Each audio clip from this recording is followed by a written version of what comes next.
کبیرہ گناہوں میں سے ایک گناہ النیاحہ، جب کوئی شخص فوت ہو جائے تو نوحے کرنا، یہ بالخصوص عورتوں میں ہے، مردوں میں بھی پایا جاتا ہے لیکن زیادہ تر یہ بیماری عورتوں میں۔ کوئی کہتا ہے اللہ تجھے ترس نہ آیا، یہ جملہ تو خیر کفر ہے، اگر کسی نے کہا تو اس کو تجدید ایمان لازم ہے۔ جب کوئی دکھ پہنچے تو ظاہر ہے اسلام دین فطرت ہے، اسلام یہ نہیں کہتا کہ تم اظہار غم نہ کرو، لیکن اظہار غم کے 4 طریقے ہیں: دل کا غم، آنکھوں کا غم، زبان کا غم، ہاتھوں کا غم۔ دل کا غم کیا ہے کہ دل دکھ سے بھر جائے۔ آنکھوں کا کیا غم ہے؟ آنسو بہائیں۔ زبان کا کیا غم ہے کہ واویلا کیا جائے۔ اور ہاتھوں کا غم کیا ہے کہ گریبان نوچا جائے، منہ پہ تھپڑ مارے جائیں، بال کھینچے جائیں۔ پہلے 2 غم رحمان کی طرف سے اور دوسرے 2 شیطان کی طرف سے۔ فرمایا لیسا منا من ضرب الخدود وشق الجیوب ودعا بدعوی الجاہلیہ، جس نے گریبان پھاڑا، چہرے پہ تماچے مارے اور جہلوں جیسی باتیں کی، فرمایا ہمارے سے اس کا کوئی تعلق نہیں۔ تو نوحے سے منع فرمایا گیا، بلکہ اگر مرنے والے کے دل میں یہ آرزو تھی کہ میرے بعد خوب چیخ پکار پڑے گی، لوگ بڑا روئیں گے، بعض لوگ کہتے ہیں ہمیں کون رونے والا ہوگا، تو اگر کسی کے دل میں یہ ہوگی کہ میرے بعد لوگ روئیں اور عجیب کیفیت بن جائے، تو ایسے نوحے پہ جو راضی تھا، حضور علیہ السلام نے ارشاد فرمایا جب وہ مرتا ہے تو رونے والوں کے رونے کی وجہ سے اس کو قبر میں عذاب ہوتا ہے، جتنا لوگ زیادہ روئیں گے اتنا ہی اس کو عذاب دیا جاتا ہے، اگر وہ اس پہ راضی تھا۔ لیکن اگر راضی نہیں تھا تو علماء نے تعویل کی ہے کہ جو رونے والوں کا عذاب اہل قبور کو ہوتا ہے تو وہ انہی پر ہے، جو نہیں راضی تھے ان پر نہیں ہے، تو نوحے سے منع کر دیا گیا۔ باقی آنکھوں سے آنسو بہائے جا سکتے ہیں، بلکہ وہ اظہار محبت ہے۔ جب حضور کا بیٹا انتقال کر گیا، شہزادہ رسول حضرت ابراہیم علیہ السلام، تو حضور تشریف لائے، سرہانے پہ بیٹھے، بیٹے کی پیشانی پہ ہاتھ رکھا، وَأَيْنَا رَسُولِ اللَّهِ تَدْمَعَانِ، حضور کی آنکھوں سے آنسو جاری تھے، اور حضور نے زبان سے کیا کہا بیٹا ابراہیم آنکھیں رو رہی ہیں، دل غم زدہ ہے، لیکن زبان سے وہی کہوں گا جس سے رب راضی ہوگا، زبان سے ایسا جملہ نہیں نکالوں گا جس سے میرا رب ناراض ہو جائے۔ تو یہ جو نوحہ ہے، مرتے وقت عورتیں جس انداز میں، حالانکہ تلقین صبر کرنے کی ضرورت ہوتی ہے۔ جب آپ کسی کے ہاں جائیں، فوتگی ہو گئی ہو، تو کوشش کریں کہ ان کو ایسا جملہ کہے جن سے اس کی ڈھارس بن جائے، نہ یہ کہ کوئی ایسی بات کر کے ان کے جذبے کو اور آگے بڑھا دے اور ان کی آنکھ کو اور زیادہ تاؤ دے، ایسا نہیں ہے، بلکہ تلقین صبر کریں۔ ایک عورت کسی قبر پہ بیٹھ کے رو رہی تھی، حضور علیہ السلام گزرے تو فرمایا اصبری یا امت اللہ، اے اللہ کی لونڈی صبر کر۔ اسے نہیں پتا کہ یہ گزرنے والا کون ہے، وہ غم میں بیٹھی ہوئی تھی۔ اس نے کہا تجھے یہ دکھ پہنچا ہوتا تجھے پتا چلتا۔ تو کسی نے اس کو بتایا کہ تو کیا کیا بیٹھی ہے، یہ تو حضور تھے۔ تو وہ سخت پریشان ہوئی، تو حضور نے فرمایا صبر وہ ہے جو پہلے صدمے پہ کیا جائے، الصبر عند الصدمۃ الاولی، جو پہلے صدمے پہ صبر کیا جائے وہی صبر ہوتا ہے۔ جب آہستہ آہستہ دکھ آتے جاتے ہیں تو انسان عادی بن جاتا ہے، تو جب تکلیف پہنچتی ہے تو اس وقت مومن کیا کہتا ہے، انا للہ و انا الیہ راجعون۔ اور علماء نے یہ بھی لکھا ہے کہ صبر کی تعریف یہ ہے کہ معمولات عبادت کا زانہ، جو ایسا کرے وہ صابر ہے۔ یہ نہیں ہے کہ تکلیف آ گئی تو اب نماز بھی جاتی ہے، نہیں، وہ معمولات اپنے معمول پہ جاری رہے۔ حضرت سری سکتی رضی اللہ تعالی عنہ کا بیٹا فوت ہو گیا، جوان صاحب، تدفین و تجہیز تکفین میں لگے رہے، ایک نماز قضا ہو گئی۔ بعد میں لوگ آپ سے تعزیت کرنے آتے رہے، افسوس کرنے آتے رہے، تو جب آپ نے شام کو اٹھتے ہوئے چٹائی اٹھائی، فرمایا کیسا دور آ گیا، میرا بیٹا فوت ہو گیا ہے، سارے شہر نے آ کے افسوس کیا ہے، اور میری نماز فوت ہوئی ہے، کسی ایک نے بھی نہیں پوچھا ہے۔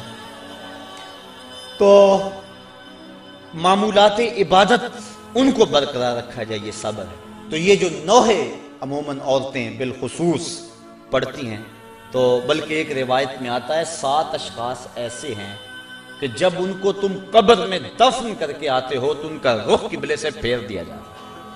فرمایا فَاذْهَبُوا وَانْبُشُوا قُبُورَهُمْ، جاؤ جا کے ان کی قبریں اکھیڑ کے دیکھ لو، اگر ایسا نہ پاؤ تو پھر مجھے آ کے کہنا کہ میں نے کیا کہا تھا۔ اور ان اشخاص کو حضور نے گنوایا، ان میں شرابی بھی ہے، اس میں ذخیرہ اندوز بھی ہے، اور اس میں آخری جو ہے 7واں وَالنَّائِحَةُ، اور نوحے پڑھنے والی عورت جو اور لوگوں کے جذبات کو بھڑکاتی ہے۔ لوگ کہتے ہیں فلاں نے وین کی حد کر دی، وہ بچے بھی رو پڑے جی ایسی حد کر دی، یہ منع ہے، یہ شریعت نے ہمیں اس سے روکا ہے۔ تلقین صبر کیا جائے، مرنے والے کے لیے دعا کی جائے، اور اللہ سے رحمت کی امید رکھی جائے، اور اِنَّا لِلَّهِ وَإِنَّا إِلَيْهِ راجعون پڑھا جائے۔ ہاں آنکھوں سے آنسو بہیں، دل غم زدہ ہو، ظاہر ہے جس کا گھر کا چراغ بجھ گیا اس کو سکون تو نہیں ہوگا، جس کا بھائی چلا گیا کمر تو ٹوٹ گئی اس کی، جس کا شوہر چلا گیا زندگی اجاڑ ہو گئی، جس کا بیٹا چلا گیا اس کا تو کلیجہ کٹ گیا، دکھ تو بڑا ہے لیکن امتحان بھی یہ ہے۔ اور مومن جب مصیبت پہ صبر کرتا ہے اللہ اس کو اجر دیتا ہے۔ ایک گناہ ترک صلاۃ، یہ بھی کبیرہ گناہ، بلکہ حضور نے فرمایا من ترک الصلاۃ متعمدا فقد کفر، جس نے جان بوجھ کر نماز چھوڑی اس نے کفر کیا۔ حضرت امام احمد بن حنبل تو تارک صلاۃ کے کفر کے قائل ہیں، لیکن باقی ائمہ امام شافعی، امام مالک اور امام اعظم ابو حنیفہ وہ فرماتے ہیں کافر نہیں ہے، قد کفر یعنی کافروں والا کام کیا اس نے، خود کافر ہوا نہیں اعتقاداً، لیکن گناہ کبیرہ ہے، تو اس کی سزا کیا ہے؟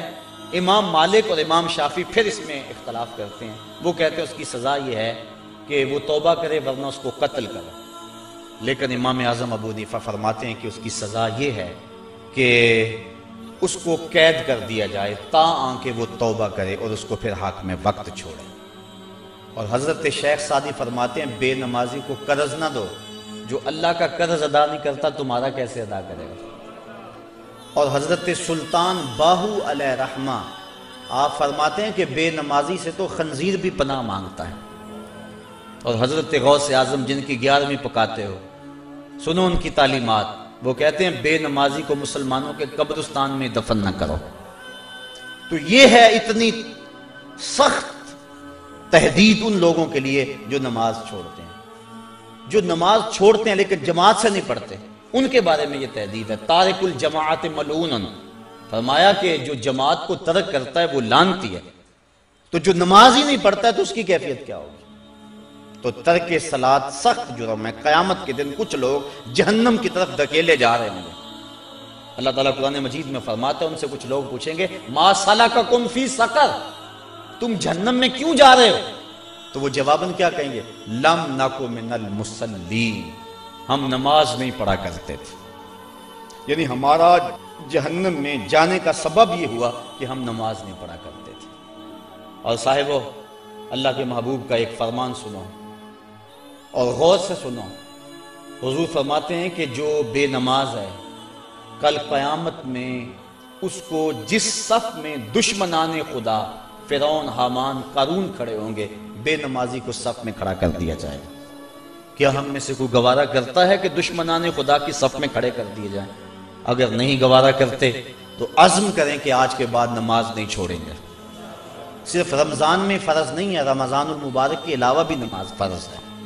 اور اس معمول کو یہ اللہ نے کرم کیا کہ مسجدوں کے در کھل گئے، شیطان راستے سے ہٹ گیا اور مسجدیں آباد ہو گئیں، پیشانیاں سجدوں سے آشنا ہو گئیں، دل اس کی محبت سے سرشار ہو گئے۔ اور سحری کا منظر کتنا حسین ہوتا ہے، افطاری کے لمحے کتنے حسین ہوتے ہیں۔ اور کبھی غور کرنا، جب ہم یہاں درس سے فارغ ہوتے ہیں تو باہر کا ذرا منظر اس وقت دیکھنا، ایسا لگتا ہے اس طرح رحمت ربی اتر رہی ہے۔ عجیب کیفیت میں تو محسوس کرتا ہوں کہ اللہ کا قرآن سنا، اس کا دین سنا، اس کے پیغام کو سنا تو ایسی کیفیات نصیب ہو جاتے ہیں۔ یہ رمضان کے عشرہ رحمت سے چھنتا ہوا نور ہے جو ہمارے من میں اجالے پیدا کر رہا ہے۔ تو یہ جو ہمیں توفیق نصیب ہوئی رمضان میں نماز کی، دعا کریں کہ یہ تسلسل سے باقی رہے، اور یہ جن گناہوں کی نشاندہی کی گئی ہے اللہ ہمیں بچنے کی توفیق دے، جن کی نہیں بھی کی گئی ہمیں پتہ ہے کہ گناہ کیا ہے۔ حضور نے فرمایا کہ جو تیرے سینے میں کھٹکے اور تو لوگوں کے اس پر مطلع ہونے سے ڈرے وہ گناہ ہے، ما حاک فی صدرک، تو ہمیں پتہ ہے گناہ کیا ہے اور نیکی کیا ہے۔ ہمیں اپنی زندگی کو ایک خوبصورت نظم دینا چاہیے اور زندگی کو نیکیوں کا حسن دینا چاہیے۔ اللہ مجھے آپ کو اپنی رحمتوں اور کرم نوازیوں کا حصار عطا فرمائے۔